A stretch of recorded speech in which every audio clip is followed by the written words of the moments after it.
Hey guys, what's up? Welcome to another reaction video on the main channel. Make sure you guys hit that like, hit that subscribe, hit that notification bell. Let's just get right into it. Philly's only chance with Joel Embiid. Let's check this out. Let's check this out. The most important ingredient to building a championship quality basketball team is finding a superstar that can lead the way when it matters most. Nikola Jokic. Yep. Joel Embiid was that superstar a couple years ago, but we don't know when he's going to step back on the floor. If healthy, he's top 5, top 2, top 5, whatever you want to rank him, best player in the league. Jokic and Kobe Bryant couldn't have played the game more differently as stars, yet both players led their teams to ships. The key is surrounding these stars with a cast of players that allow them to maximize their strengths while supplementing their weaknesses. Michael Jordan was surrounded by great defenders and rebounders who allowed him to carry the offensive load. LeBron had been surrounded by shooters that can knock it down when he kicks it out to them on his drives to the basket, which leads us to Ergo Ray Allen, who saved his career. Joel Embiid, one of the most dominant superstars the NBA has seen, with a unique set of strengths and limitations that the 76ers are going to have to build around. We've dissected the situation and have a proposed strategy that we believe is the best option for Philadelphia, an innovative strategy that has never really been tried before, a strategy that could actually work. Recently, a journalist for ESPN named Dotun Akintoye interviewed Embiid and wrote a tell-all story about Embiid titled Joel Embiid Sees You. This article was so eye-opening that it made you think.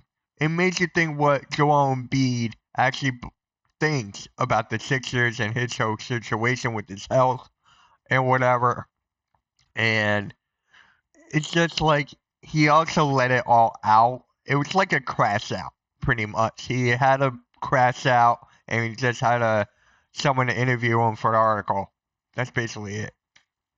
For the first time ever, we have Embiid's open and honest perspective on his situation that should be considered strongly when game planning and mapping out the season. The star big man opened up about his struggles with relationships and injuries throughout his career. The article concluded with Embiid stating that for the first time in his career, he's taking his time to regain health with no definitive timetable for his return.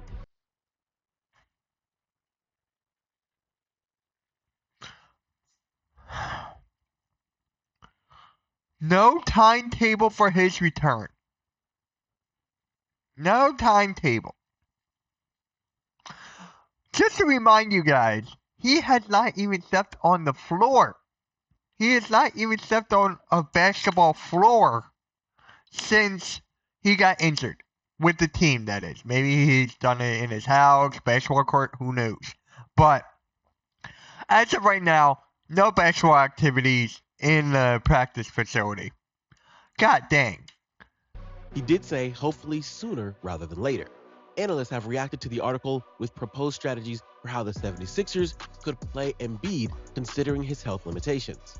Nick Wright outlined his opinion that the 76ers should hold him until Christmas and then plot a 25-game schedule in which Embiid prepares for the playoffs. It sucks, but you probably only have 50 awesome games in you. And we need 20 of those in the playoffs. Yeah, I'm talking about a year from now, fully healthy, not recovering. Starts Christmas time, we're going to plot out which games you're playing and you're not. In his mind, if the 76ers don't deviate from this strategy, Embiid, for the first time in his career, would be fully healthy come playoff time when he would be unleashed full throttle against his opponents. While there is some merit to Wright's proposal, we believe that it remains unideal, even considering the circumstances for a variety of reasons. First off, the obvious one, team chemistry. Having your best player only suit up for a third of the team's regular season games would never allow the 76ers to fully gel into their roles and get as comfortable with Embiid in the lineup as their opponents who play with full-time stars. Beyond that, there is also the question of conditioning and how Embiid could go from getting Conditioning? Let's ask him about conditioning, shall we? Let's really ask him about conditioning. Oh my god. plenty of rest to playing 40 minutes per game every second night during the most grueling time of the year for basketball players. The belief that the 76ers actually win it all using this strategy is unlikely. Instead, we propose is to use Embiid as the team's closer. What this means is instead of playing Embiid in less games, they should consistently use him in the tight minutes restriction, and we mean tight. In general, the 76ers should plan to sit Embiid for the entire first half of games, then utilize him when it matters most.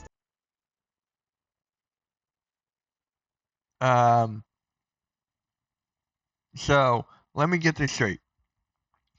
You don't want him to play the entire first half and play the second. What if in the first half the Sixers hypothetically are playing the Boston Celtics, right? And we're down by like 20 a half. And we need Embiid out there. And you're like, no. And I'm pretty sure that an NBA is going to investigate that again. Like, you can't, I don't know, you can't do that, dude. You really can't. And by the way, the closer, it really should be Tyrese Maxey at the end of the day, guys. The closer should really be Tyrese Maxey. If you want to give it to Jared McCain if he's like on a shooting streak, that's fine. But it really should be Tyrese Maxey's team. Let's keep that in mind. It really should be Tyrese Maxey's team. I am really against him being the closer. I am. When is he going to be on the floor? In the second half, and especially the fourth quarter. Basically, only use Embiid for 12 to 16 minutes per game when he returns, and take that strategy into the playoffs. The 76ers shouldn't even consider playing him additional minutes per game unless they are in an elimination game or potentially deep in the playoffs. Sure, playing a $50 million MVP caliber player for only a fraction of the game is unideal. But on the other hand, having a player with his abilities healthy and energized when it matters most is invaluable. And based on Embiid's own statements, we believe this can actually work. Embiid was highly criticized for playing for the US Olympic team last summer. I called him the most selfish player in the NBA when he decided to play for Olympics. My God, I got so much backlash on that. But it is what it is. Can't be mad at him at the end of the day. And his body would barely allow him to play for the 76ers in the playoffs, who were paying him his salary. But Embiid disputed this by claiming, no, it did not set him back. His responsibilities in Paris were limited, and his playing time was irregular. He says he wasn't 100%, but his knee and body felt good. Clearly, playing limited minutes was a lot more manageable than the 32 minutes per game he has averaged with Philly throughout his career. Beyond that, Embiid went into detail regarding his playoff series against the Knicks in 2024. The article claims that the Sixers lost the series in 6 games. Embiid averaged 33 points, 10.8 rebounds, and 5.7 assists, and had nothing left in the games when the adrenaline wore off and the pain took hold. And Embiid told the journalist, I knew I only had about 2 quarters. My body was just like, nope, that's it. There was nothing I could do. I shot probably like 10% in the fourth quarter. If Embiid feels this way in the fourth quarter, there is no way the 76ers can win. Unfortunately, it sounds like there is no way Embiid's body can play these extended minutes at this point in his career. His career is winding down, guys. His career is winding down. That is why it's just like, when I hear him playing only in the fourth quarter, and it's just like, just hang it up already. Like, only playing in the fourth quarter. He gets too much money to be playing just in the fourth quarter, 12 to 15, whatever he said, minutes per game, and it's just astronomically stupid. His career is pretty much done. And the organization is going to have to strategize around his limitation. This proposed minute restriction will allow Philadelphia to play a strategy with continuity throughout the season, something Embiid criticized them for lacking throughout his career. It will also allow Philadelphia to actually develop chemistry and develop. I don't think he brought this up yet. What about his mindset, right? Let's talk about his mindset for a second. Remember in the beginning of the season, Tyrese Maxey called him out in that meeting or whatever, and it was like, you're late for practice or whatever? His mindset is not there, in my opinion. I don't think his mindset is there because of his health and everything. So, Joel Embiid is like, if he can get back on the court, is his mindset going to be there? Is his mindset going to be like, okay, let me do this, let me do that? I don't know. We already saw him give up because of injury, so it's like, it's not his fault, but I'm just saying. And roles that they can play in all season long and into the playoffs. The role players will know that their job is to keep the game as close as possible without Embiid in the lineup during the first half. The players that Philadelphia can build with will be guys capable of slowing down the game on both ends of the court, minimizing the amount of possessions for both teams during the first half of the game, and just basically battling for their alpha until he's ready to come in and take over, energized and comfortable. While a strategy like this has never been used quite to this level, there is reason to think that it could conceivably work. Manu Ginobili and Andre Iguodala, for instance, have thrived in sixth-man roles, coming off the bench and helping their teams capture champions. Don't tell me you want him to be a sixth man. Oh, what? Hold on. Championships. Even more so, this strategy is typically used in baseball with guys like Mariano Rivera, who could come in during the end of games and become the most critical role on the team. Embiid is not gonna. Wait. Just to play him in the fourth quarter? You want him to be like a Mariano Rivera? You want him to be like a Manu Ginobili? You want him to be like a. I can't believe you said Andre Iguodala. Like, there's so many other. Lou Williams! Use that as an example instead of Andre Iguodala. Lou Williams is one of the best six men of all time. And then you put Andre Iguodala, who got a Finals MVP for locking down LeBron. Don't even get me started on that. But back to this. When you talk about Joel Embiid being a closer, he's a superstar. You can't do it. No. And if you want to talk about that, who's going to be your starting center if Joel Embiid is going to be your closer? Andre Drummond? I would love to have a Dembona start. I would love that. But, no. If we had a better backup center who we trusted to start, okay, then maybe you and I can have a conversation. If we had a better backup center. Andre Drummond is too old. And Dembona, which I love Dembona. I love his game with his blocks and everything, his intensity and all that. I don't think he's ready for that kind of role yet. He's not ready for that kind of role. So when you put Embiid as the sixth man, like, are you going to go extreme small ball? Are you going to do that? Kind of like what the Warriors did with Draymond Green? Is that the route we're going to go with? Like, what, put Wofford at the 5? Bruh. Closing out ninth innings. During the most recent World Series, Walker Buehler, a starting pitcher for the Dodgers, came into the clinching game and closed out the championship against the... I get his point. I get his point about being a sixth man, about him being a closer, all that, but no. If we had a better backup center, like I said, who we trusted to take that role, like Andre Drummond a couple years ago, when he was with the Sixers for the first time go around, maybe I could trust him there because he was a great rebounder at that time. But now it's just like, no. The Yankees.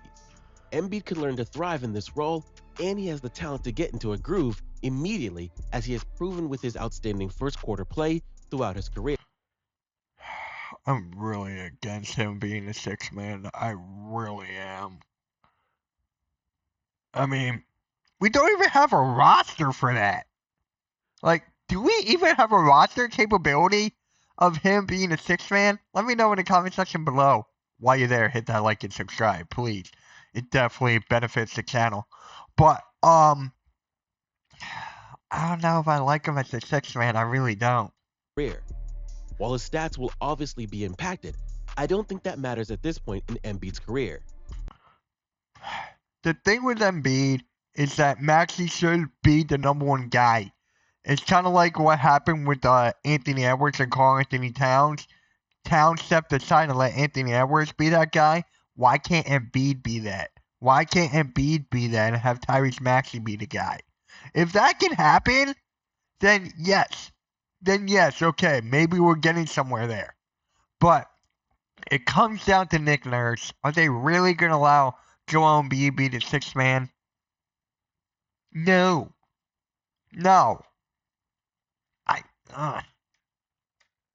He has already earned hundreds of millions of dollars playing basketball and proven himself by winning the 2022-23 MVP award. At this point, it's clear that the only thing he has to prove is that he can win a championship. And to us, this is the most likely path. But we want to know what you guys think. Could the 76ers win with Embiid only playing in the second half in games? No. I want to see the comments here. Yeah. Even these comments right here are just like, just trade him. Just trade him. Nobody even wants him on the team anymore. If you're a fan of Joel Embiid, more power to you right now. Like, seriously. But let's read this comment real quick. They need to flip him for assets now before his value starts to plummet. His value already start plummeting because of the contract. His contract didn't even kick in yet until like 2029. That's when it ends. But the team, as it stands, might not be able to keep games close for 2.5. Yeah, that exactly like what I said before. Just trade him for the war. Yeah, like I think that no. Or would they be better using a strategy more similar to what Nick Wright proposed on ESPN? Let us know what you think in the comment section and subscribe to Sports Insights to keep up with our weekly basketball content. Thanks for watching and see you next time.